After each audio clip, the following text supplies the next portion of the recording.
আজকে বাসার সবাইকে চমকে দেওয়ার জন্য ঝাল ঝাল করে একবারে ঝালের পোলাও করার জন্য চলে আসলাম, তাও আবার পাকিস্তানি মুরগি দিয়ে। তো কিভাবে রেসিপিটা করব চলুন বন্ধুরা আপনাদের সঙ্গে শেয়ার করা যাক। আসসালামু আলাইকুম, সবাই কেমন আছেন?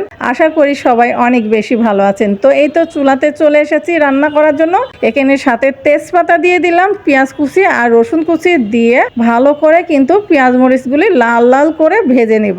আর যেহেতু আজকে সবাইকে চমকে দেবো, বাসার সবাই একবার চেটে মুছে খেয়ে ফেলবে কিন্তু। আর এখানে কিন্তু আমি জয়ফল, স্টার ফল, গোলমরিচ, সাদা এলাচ, কালো এলাচ, দারচিনি সবগুলি দিয়ে দিলাম, শাহি জিরা দিয়ে দিলাম, আর এখানে আদা জিরা বাটা দিয়ে দিলাম। দিয়ে ভালো করে মশলাটা কিন্তু কষিয়ে নিব। আর আজকে ঝালের পোলাও করব, এখানে হলুদ ছাড়া, হলুদ ব্যবহার করব না। তো সব কিছু দিয়ে কিন্তু মশলাটা দুর্দান্ত করে কষিয়ে নেওয়া হচ্ছে বন্ধুরা। আর এখানে কিন্তু একটু পানি দিয়ে দিলাম, পানি দিয়ে মশলাটা আর একটু কষিয়ে নিব।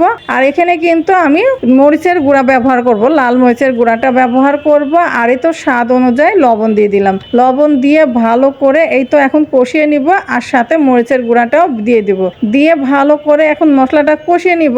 আর নিলে রান্নাটা দুর্দান্ত হবে বন্ধুরা। আর দেশি মোরগের মাংস হলে বেশি ভালো হতো, এখানে কিন্তু আমরা আজকে পাকিস্তানি মোরগ দিয়ে রান্না করতেছি। তো দুর্দান্ত একটা কালার এসেছে, মাশাআল্লাহ, খেতে তো অসম্ভব মজা লাগবে। আর বাসায় স্বামী সন্তানদেরকে যদি এইভাবে সারপ্রাইজ করা যায়, তারা কিন্তু অনেক খুশি হবে আর তারা খুব খুশি হয়ে খাবে। আপনারাও চাইলে বাসায় বন্ধুরা চাইলে কিন্তু বাসার সবাইকে এভাবে সারপ্রাইজ করে দিতে পারেন। সবাই কিন্তু একবারে চেটে মুছে খেয়ে ফেলবে, খুবই পছন্দ করবে। আর যেহেতু আমার স্বামী সন্তানদের খুবই পছন্দ, তো তার জন্য তাদেরকে খুশি করার জন্য আমি চুপচাপ এই তো রান্না করতে চলে এসেছি।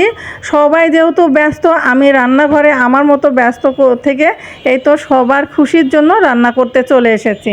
যাই হোক বন্ধুরা, যারা আমার ইউটিউব চ্যানেলটি এখনও পর্যন্ত সাবস্ক্রাইব করেনি, অবশ্যই ইউটিউব চ্যানেলটি সাবস্ক্রাইব করবেন। আর আমার ফেসবুক পেজটি সবাই ফলো করে দিবেন। আর এই তো কিন্তু আপনাদের সঙ্গে গল্প করতে করতে মুরগির মাংসটা কষিয়ে নেওয়া হচ্ছে। আর দেখতে পাচ্ছেন তো অনেক সুন্দর হয়েছে, মাশাআল্লাহ। ঢেকে দিলাম, আর এদিকে ঢেকে দেওয়ার পরে খুলে একবারে নেড়ে চেড়ে নিলাম। আর ওই ফাঁকে কিন্তু আমি 5 মিনিটের মতো সুন্দরভাবে রান্না করে নিয়েছিলাম। আর দেখতে পাচ্ছেন মাশাআল্লাহ কি সুন্দর দুর্দান্ত কালার এসেছে। আর যারা বাচ্চাদেরকে বাড়ির সবাইকে খুশি করতে চান, এইভাবে যারা পছন্দ করে তাদেরকে করে খাওয়াবেন, সবাই কিন্তু খুব খুশি হয়ে যাবে। তো যেহেতু আমার বাচ্চারা আমার স্বামী খুব পছন্দ করে, তো তার জন্য তাদের খুশির জন্য আমি রান্না করতে চলে এসেছি। আর আপনাদের সঙ্গে কিন্তু শেয়ার করে ফেললাম বন্ধুরা। কেমন লেগেছে অবশ্যই কমেন্টে জানাবেন। আর কে কোথায় থেকে ভিডিওগুলি দেখেন। এই তো বন্ধুরা গল্প করতে করতে দেখুন আমাদের মাংসটা রান্না করা হয়ে গেছে। আর এখানে কিন্তু আমি একটু পানি দিয়ে দেবো মাংসটা সিদ্ধ হওয়ার জন্য। তো সিদ্ধ হয়ে গেলে আর এই ফাঁকে কিন্তু আমি একটু লেবুর রসও দিয়ে দেবো, হাফ চামচের মতো। তো হাফ চামচের মতো লেবুর রস দিয়ে দেবো। আর স্বাদের জন্য কিন্তু একটু চিনি দিব। আর লেবুটা দিলে কিন্তু সুন্দর একটা ফ্লেভার আসে, খেতেও দুর্দান্ত লাগে। আর এখানে কিন্তু আমি চিনি দিয়ে দিলাম 2 চামচের মতো, চা চামচে 2 চামচ চিনি দিয়ে দিলাম। আর চিনিটা দিলে কিন্তু বিরিয়ানিটার অনেক সুন্দর একটা টেস্টি হয়, এই জন্য কিন্তু চিনিটা দিয়া আপনারা অবশ্যই কিন্তু চিনিটা দিবেন, না হলে বিরিয়ানির একটা সুন্দর টেস্ট সেটা পাবেন না। আর এখানে কিন্তু আমি চিনি গুঁড়া চাউলটা ধুয়ে পরিষ্কার করে রেখে দিয়েছিলাম, পানিটা ঝরে গিয়েছে। এখন কিন্তু আমি তো ওই মাংসর সঙ্গে ভালো করে কষিয়ে একবারে ভাজা ভাজা করে নিব চাউলটা, তারপরে রাইস কুকারে কিন্তু বিরিয়ানিটা করব। তো যাই হোক, এখানে চাউলটা ভালো করে ভাজা ভাজা করে কষিয়ে নিয়ে আর নেওয়ার পরে একবারে গরম পানি করে একবারে রাইস কুকারে দিয়ে দেবো, দিয়ে রান্না করে নিব। তো যাই হোক বন্ধুরা, আপনারা কিভাবে পোলাও রান্না করেন ঝালের, সেটা অবশ্যই কমেন্টে জানাবেন। এই বিরিয়ানিটা কিন্তু খেতে দুর্দান্ত লাগে আর আমাদের বাসার সবাই কিন্তু খুবই পছন্দ করে।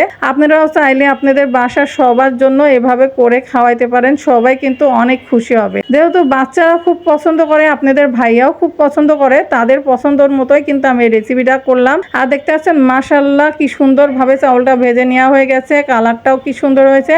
আর এদিকে কিন্তু রাইস কুকারে দিয়ে দিয়েছি, এর মধ্যে 7-8টার মতো আমি কাঁচামরিচ ছিটিয়ে দিয়েছি। আর এখানে লবণ একটু স্বাদ অনুযায়ী দিয়ে দিচ্ছি, যেহেতু মাংসতে লবণ দেওয়া হয়েছিল, চাউলে লবণ দেওয়া হয়নি, তো এই জন্যই কিন্তু আর একটু লবণ দিয়ে দিলাম স্বাদের জন্য। আর এই তো গরম পানি দিয়ে দিয়েছি, দেওয়ার পরে সুন্দরভাবে কিন্তু একবারে মিক্স করে নিলাম। এখন রাইস কুকারে হওয়ার পরে আপনাদেরকে দেখাবো। আর এই ফাঁকে কিন্তু একটু ঘি দিয়ে দেবো, সেটাও কিন্তু আপনাদের সঙ্গে শেয়ার শেয়ার করব। তো যাই হোক বন্ধুরা, এই তো এখানে কিন্তু আমি ঘি দিয়ে দিলাম। ঘি দেওয়ার পরে এই তো দেখতে পাচ্ছেন ঘি না দিলে কিন্তু একটা বিরিয়ানির সুন্দর ফ্লেভারই আসবে না, খেতেও কিন্তু টেস্ট লাগবে না। এই তো আমি খাঁটি গাওয়া ঘি দিয়ে দিলাম, আর এই ঘি দিয়ে সুন্দরভাবে উষ্ণিশ করে মিশিয়ে নিলাম। নেওয়ার পরে একবারে পরিবেশন করব, তখন আপনাদেরকে দেখাবো। যাই হোক বন্ধুরা, এই তো পরিবেশন করে ফেললাম আর আপনাদের সঙ্গে শেয়ার করলাম। রেসিপিটা দুর্দান্ত হয়েছিল। আপনাদের কাছে কেমন লেগেছে কমেন্টে জানাবেন, আর ভালো লাগলে অবশ্যই আমার ইউটিউব চ্যানেলটি সাবস্ক্রাইব করবেন, আর ফেসবুক পেজটি অবশ্যই সবাই ফলো করবেন। আপনাদের জন্যই তো এত কষ্ট করে ভিডিও বানাই বন্ধুরা, অবশ্যই ইউটিউব চ্যানেলটি সাবস্ক্রাইব করবেন। এখনকার মতো বিদায় নিচ্ছি, আল্লাহ হাফেজ, আসসালামু আলাইকুম।